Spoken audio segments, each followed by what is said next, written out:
Non c'è nessuno spazio per Jeff Bezos, non c'è nessuno spazio per gli oligarchi, non c'è nessuno spazio per chi compra questa città per eventi di lusso e per il proprio tornaconto. Per questo gli attivisti della piattaforma No Space for Bezos, creata dai collettivi veneziani per contestare il matrimonio del miliardario statunitense che si svolgerà a Venezia dal 24 al 26 giugno, hanno appeso sul campanile di San Giorgio un enorme striscione col nome Bezos barrato da una X.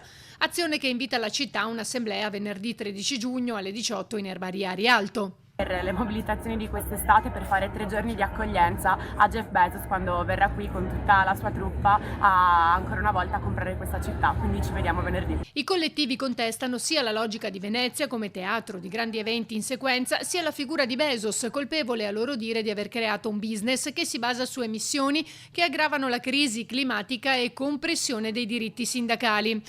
A questo non si è fatta attendere la reazione indignata del sindaco Brugnaro. Adesso chiedergli scusa, spero che probabilmente non verrà più, spero che venga ancora. Ma lei crede che cambi idea? Se non viene, andate a suonare ai centri sociali e al PD. No, intanto cominciamo a dire che rischiamo che non venga, diciamolo. Agli elettori del PD, quelli normali, sappiate che a Venezia siamo in mano a una deriva assurda. Ma lei al suo posto cambierebbe idea?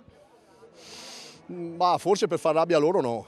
Verrei volentieri, anche perché sa che la città lo attende volentieri, è una bella città, è normale anche che un personaggio così possa avere anche gente che cerca visibilità ai danni suoi. Questi cercano solo visibilità loro, pensano non sai che esistono questi qua, sti 40, 30 do che se andai sul campanile, se no non sai che esistono e li lasciano fare perché hanno paura, tutti hanno paura, allora questa è violenza.